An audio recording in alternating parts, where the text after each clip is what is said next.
Panguva ine tinoona vanhu vanoopposa the ruling party ZANU-PF vouya vachisa stop vachiti we do not take orders from the ruling party ZANU-PF. Zvinoda kuti aiwa we have suffered zvakanyanyisa. Toona vana namata kwekweza vanozikamwa kunzi aiwa human rights defenders, but now they are now fed up nekuda kwethe regime. Uye achikomenda pamusoro pemaprotests akaitika nezuro achiti aiwa zvakaitika nezuro zvanyatsa kupa a clear signal yekuti aiwa people they do not listen and take orders from the ruling party ZANU-PF.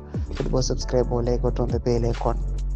Chipta painoona mata kwekweza mudanyira chiti what actually happened. Geza ZANU-PF demonstrate.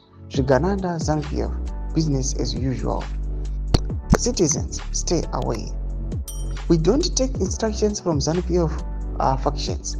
We must prolong the resistance to demand accountability for electricity, water, public transport, hospitals, jobs, high-techs, inflation, judicial capture, high cost of living, and our mineral resources.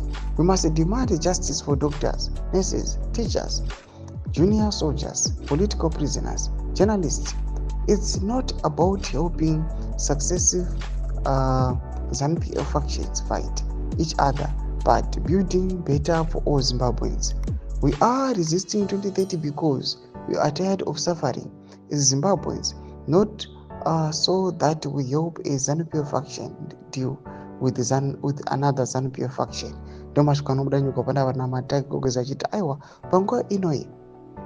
We must demand justice. Aiwa nema sectors, aiwa nema doctors, nema nurses, aiwa nema junior soldiers and the likes. Achapangwa ino achiti to resist 2030 because taneta.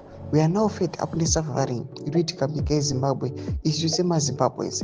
Achachiti aiwa is we are not supporting a ZANU-PF faction or deal with another ZANU-PF faction, but we are calling good aiwa these guys.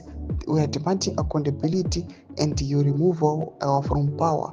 Kuti panapa tiuye tise vanhu vanonyatsokuzikamwa kunzi they care about the citizens.